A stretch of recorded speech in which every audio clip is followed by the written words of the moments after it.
They're off. Now they're on. Now they're off. Now they're on. Now they're off. Now they're on. Now the back half is on. Now the front half is on. Now the back half is on. Now the front half is on. Hey, what's up everybody? Welcome back to the Speedy's Garage YouTube channel. I'm gonna get right to it. This week, we are talking about lighting in the shop. I've had a ton of questions, almost as many as I had about the floor, is which lights that I use. So I'm gonna talk about that. It's more complicated than you might think, so stick around. I'm gonna tell you the 5 or 6 things you need to be aware of when you're picking out shop lights. But first, as always, like I promised, I'm gonna go through, and on the shop build series, I've been going through and answering any questions people had from the last installment. So we're going to start off really quickly and I'll go through these fast. David Schroeder, he says it looks great. This is referring to the floor. I'll link this to the top if you're not caught up. He asked, what race ramps do I use? Well, they are linked in the description, David, so you'll be able to go and find them there. Horde Relations says the color chips are the worst. He's talking about those little speckles that go on the floor. I decided not to use them, as I mentioned last time, because I was afraid if I dropped bolts and screws, they would get hidden by those speckles. The downside is when you don't use them, the floor will show a little more wear and tear, but it's worth it to me to be able to find stuff very quickly. When I'm working on something, the last thing I want to be doing is getting frustrated trying to find a drop bolt or screw. D. Mateo, he says, what's the estimated cost to have a garage built? He doesn't want to include drywall insulation or painting, and he says he loves the way the garage worked out, especially the ceiling height. D. Mateo, it really depends on the area that you live in. It's kind of like a house. They're basically priced by the square foot, and so you would need to look in your area and find out what an unfinished, since you're not doing drywall or insulation, you're going to paint it yourself. What would an unfinished garage cost you by the square foot, and then just multiply it by the size that you plan to build.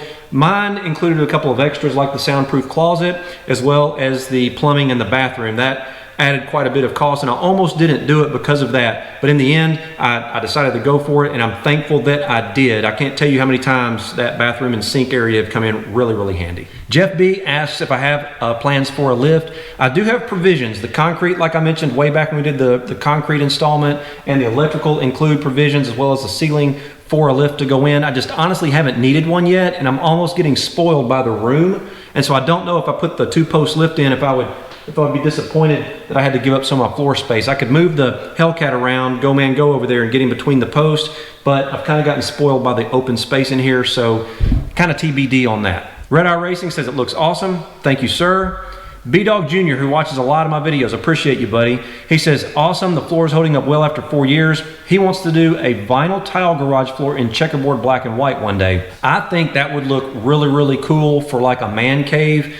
It would go back to me just worrying about, number one, any chemicals getting between those tiles, and number two, dropping a bolt or a screw and it landed on the black part and me not being able to find it. So I really like the epoxy, but that would be really cool for a man cave. Frank Lyle says he is still drilling over the floor, 4 years old and still looks great. As with anything, prep is 90% of a success of the end result. Obviously yours was done correctly.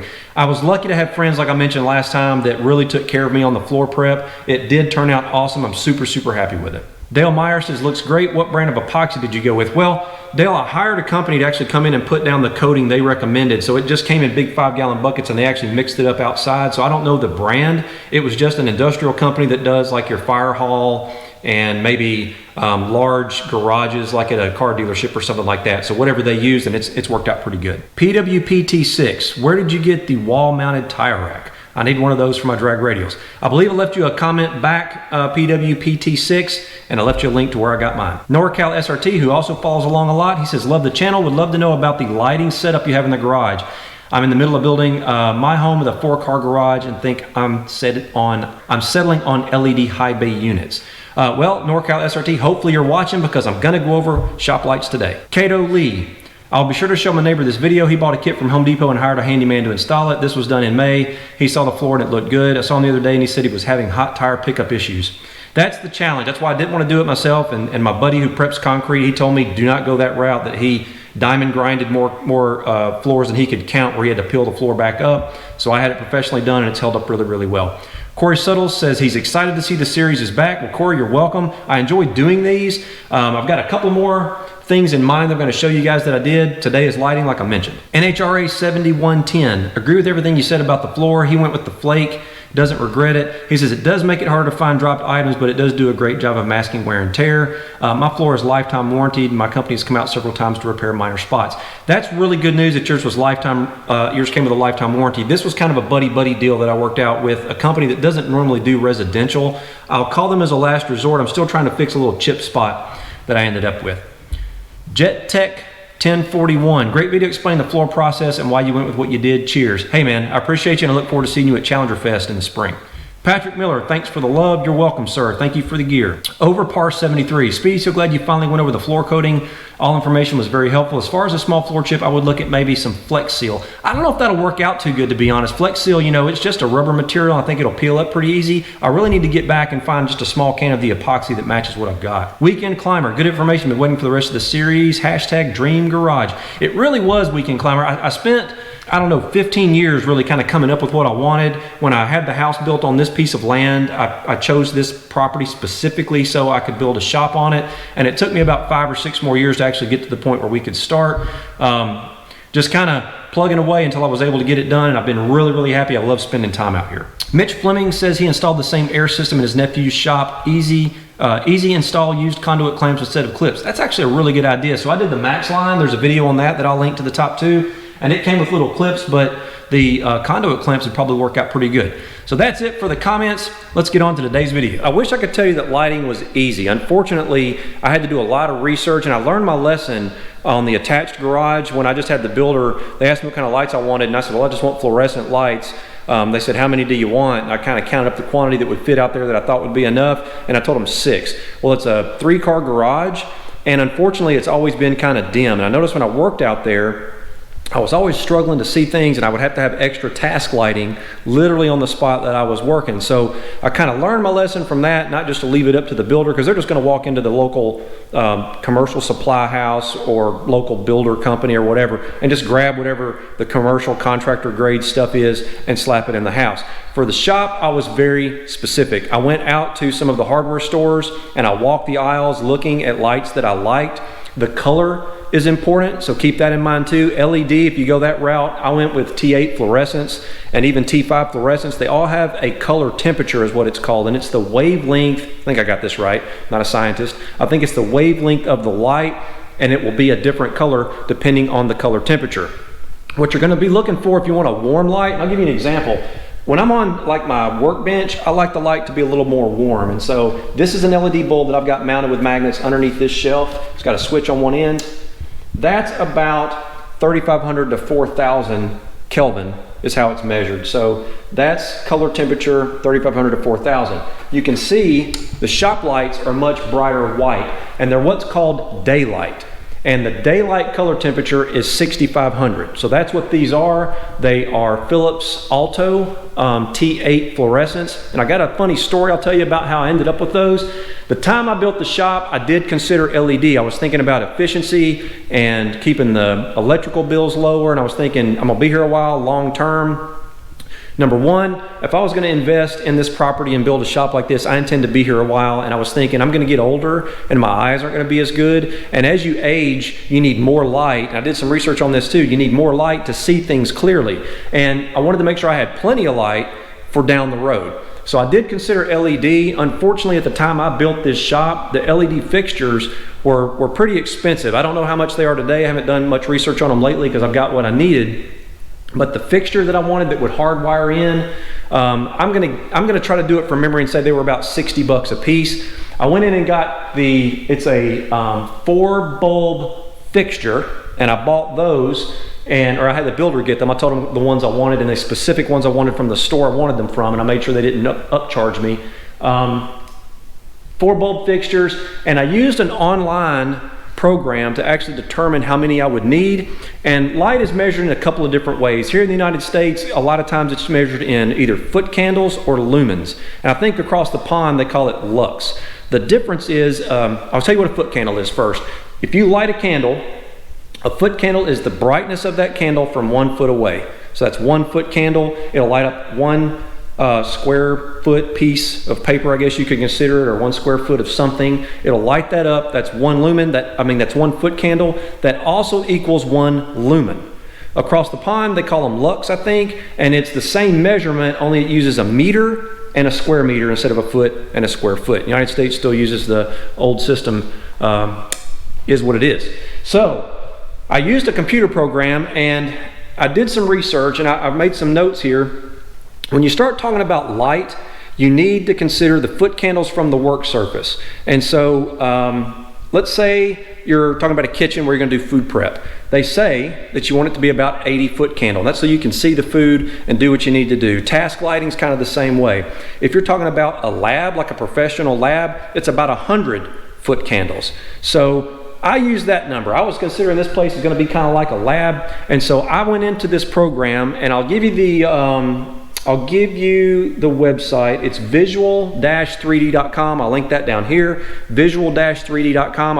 I did check, and it is still up and online. It's a free kind of light layout calculator. I found it very, very helpful. You can actually go in and put in several variables. It'll take into consideration how reflective the walls are. So I put 50% for that, since the top half is white. And that's also the reason when I talked about the paint, I did the top half of the shop kind of an off-white, because I was thinking about that reflectivity from the lights. It's also the reason I did a bright color on the floor. Same exact thing. I wanted the light to reflect off and be reflective, and then we were able to do some color just to give a little personality in here, as you would in your shop. So not as reflective down low, but not quite as important either.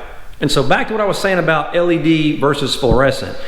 I was really on the fence about which one I was going to choose, and I always went to the local hardware store and I would walk around their clearance aisle and just kind of seeing if they had anything on clearance that I might be able to use for the shop. I was looking for everything from locks to doorknobs to hinges. Sometimes they'll just clearance out a whole bunch of stuff because the manufacturer changed the packaging, changed the color of the packaging or something like that. And you can keep an eye on that stuff and it'll get down to where it's pretty inexpensive. Well, my luck kind of came in one day, and I walked into the hardware store and I was checking out their clearance aisle. I looked down and they had clearanced out just about all of their Philips Alto T8 32-watt bulbs. And there were, I don't know how many there were probably 8 or 10 boxes of them. So I went and grabbed the store manager and I said, hey, they were marked down pretty good. I think the normal bulb price, they're pretty expensive even if you buy them in a contractor pack. I think they're like $3. I went and looked the other day, and I'll show you here that I found them. You can get them in a 2-pack and they're pretty expensive. You can get them in a 10-pack that you save a little bit, but they're still like $3 a bulb, I think, if I did the math right. And they had them marked down to like $1 a bulb or something like that, which made them pretty cheap.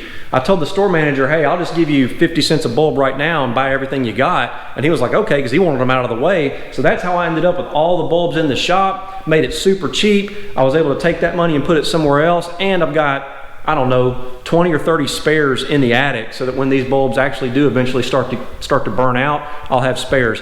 5 years, almost 5 years down the road, 4 to 5 years, not a single bulb is burned out. So they've been really good, and I got them cheap, so it really worked out. And back to the foot candle thing. So I already mentioned that I wanted mine to be about 100 foot candles, and you can go to that website that I mentioned earlier, the visual, what is it? Visual, I made some notes over here. It is visual-3d.com. Now, they're not sponsoring me or anything like that. It was just a super handy website that I found. And mentioning the paint, the floor, it takes all that reflectivity into account, and I put in how bright I wanted my work surface to be, and it's basically how far it is off the ground. Well, most work surfaces like this bench, they're probably 40 inches or so.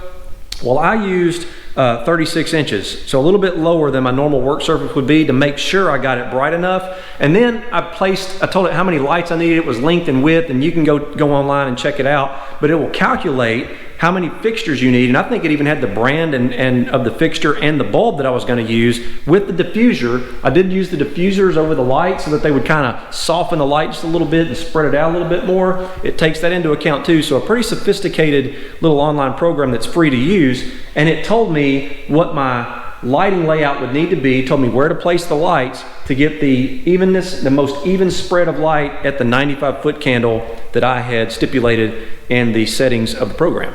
And what it told me is I would need 12 fixtures with 4 bulbs each. And I think it came out to right around 100 foot candles actually by the time it evenly spaced them out. So I told it 95, it came out maybe a little over 100. And as you can see, it is nice and bright in here, and I'm very, very happy with the light layout. Everything looks good. I feel like when I come in here, it's bright, it's not dingy. It kind of lifts your mood a little bit when you have good lighting. And I'm gonna show you the other garage just to show you the difference. Same type of lights, but just not enough. So hopefully you can see the difference over here. I've got 6 lights. They're only 2 fixtures or 2 bulbs each. And I think these are T54 if I'm not mistaken. And they're just not as bright. You can see it has like a dimmer. And when I was working out here before I had the shop built, it felt like I always had a hard time seeing, especially inside the car or under the car. And so I learned my lesson here like I mentioned before, and we made sure we got it nice and bright in the new shop. And I mentioned this in the electrical portion or the electrical content on this video series, but really consider your switches. So right now I've got both sets of lights on. As you saw at the beginning of the video, we can illuminate either the front half of the garage, the back half of the garage, or both. And you can see I can flip the switch from up front and I've turned the back half of the lights off. Same for the front half, just like that. And I'll turn the back lights on so you can see this. The front half, I actually put them on an illuminated switch so that when I come in here in the dark, I can find this switch very quickly and easily to flip that on. The other thing I did, I put in another panel at the back of the shop, and this was a suggestion from a friend of mine. He said, you'll walk yourself to death. He goes, every time you're at the front of the shop, you'll need to turn off something in the back, and every time you're at the back, you're gonna need to be turning off something in the front. So I put light switches, they're on 3-way, so I can control both sets of lights from either end of the shop, and that has saved me a ton of time when I'm over here at my workbench working or I'm underneath the car working. I can just walk to whichever switch is closest, so keep that in mind as you build your shop. If you do end up doing plumbing, consider your bathroom fixture lighting too. This is just a standard bathroom light fan combo, but I did use a good LED bulb in there, and it's got a fan on a separate switch. I did the exact same thing for the compressor closet. So there you go, exact same light fan combo, and I think that's a 50 cubic feet per minute light or fan if I remember correctly. And you gotta remember cubic feet is length times width times height. These are 3x4 with an 8-foot ceiling. So it's able to move quite a bit of air. And the reason I did that was so that when the compressor's running and I got the door closed, it will pull cool air in through the bottom. I took the weather seal off the bottom of this exterior door, and it will pull cool air in and cycle it out and go out the top, out the vents, and it will circulate air around the compressor. I did put the fan on a separate switch, so I can turn just the light on if I need to, or just the fan on if I need to. I didn't want to have the light on with the door closed with the fan running, so keep that in mind if you decide you want to do something like that. And so that I don't forget, I left the light on. I did an illuminated switch out here as well for the light. I didn't do one for the fan because I can hear it running. But for the light I did. If I'm leaving the shop, I scan around one time real quick, turn the lights out. I'll know if I left the lights on. And back outside, I obviously did a fixture light here. That's an LED bulb. And I did some fixture lights on each side of the garage door to light up as I come in. And can lights, hopefully you can see those up there. I'll show you them with the fixture lights turned off, but I had them put those in as well to kind of make it match the house. So there's the can lights. They're in the eaves, one on each side. And again, that was to make it look nicer and match the house. The house has 4 or 5 can lights in it, and so when you're standing out front of the house, it just makes everything look like it's supposed to. And those fixture lights, the one by the man door and the 2 in front of the garage door, they're all 3 controlled by this switch. And then the can lights are controlled by this switch, so when it's on, it activates this, which is a photo cell. It looks kind of like the Danger Will Robinson robot. What it will do is when the sun shines on it, it will turn the can lights off as long as that switch is on. Now if I want the can lights off period, turn the switch off, it turns off the photocell, and the lights don't illuminate. I'm thinking about eventually upgrading this to a timer, although it's worked really, really well, but I've used a timer on the ones that are on the house and it works good too. Let me know what you did. If you did something different than this or you think this is a good idea, leave me a comment below. Let me know what you think. And I did make one mistake when I was doing the lighting. I'm gonna have it fixed, I think. I've got a security light that's motion activated. See it up there? It's on the corner of the house. I thought that that corner would be enough with letting the dogs out at night or whatever. It would light up the backyard when the dogs were out. The problem is the building or the shop blocks the sensor. And so only occasionally does it actually pick the dogs up. And I've tried turning it, I've tried doing all kinds of stuff. What I wished I had done is had another security light, probably either put on this corner or at least provisions for one. It wouldn't have cost anything to have one more of those circular things wired to the external lights, or have one put down on the other corner to light up the backyard. I'm gonna have to correct that eventually, because when the dogs come out at night, especially in the wintertime, it's pitch black back here and you can't see anything. And I will tell you, on all the can lights for the whole house, they originally were halogen. And I can't remember the wattage, probably 50 watts or 60 watts each. And eventually LEDs started to get, or CFL started to get popular. And I looked into switching them over to CFLs, and this is 4 or 5 years ago, and the CFLs were kind of pricey. Right about that time, LEDs started to get reasonably priced, and these are LED bulbs that I'm talking about, but the external ones, like you would put in a can light, were still pretty expensive. I think they're 18 bucks a bulb or something like that. And I think there's 6 on the house and there's 2 on the shop. Well, right about the time I had the shop built, I looked into that and I asked the guy, I said, hey, what's the difference in one of these B4, whatever they call, they're shaped like a triangle, comes out like a flood, and just a regular bulb, LED bulb like I would put in a lamp in the house? And he said, well, as long as the cans don't get wet, I'm like, well, they're recessed into the awning. I said, so unless it rains upside down, I can't imagine them getting wet. He goes, well, they should be fine. So I literally bought like Philips 60 watt LED bulbs. I think they use 4 watts or something like that when they actually are lit. And they're just regular old bulbs like you'd put in a lamp in the house. Put them in all the fixtures outside for the can lights, and they were $1 each compared to $18 a piece for the flood type. So you might look into something like that too if you're trying to do some external lighting and you want to try to save a few bucks. They've been fine for about 5 years. And finally, you'll see how the lights are laid out. The diagram that I originally had created wanted them laid out all long ways. When I came home one day, the electrician had come in and he had put them all, I guess it would be horizontal this way. And I had him change every one of them but those 3. You notice the recess in the ceiling, they weren't able to make those long ways. So keep that in mind too. If you're kind of putting things around, you'll have to adjust slightly based on the layout of your garage.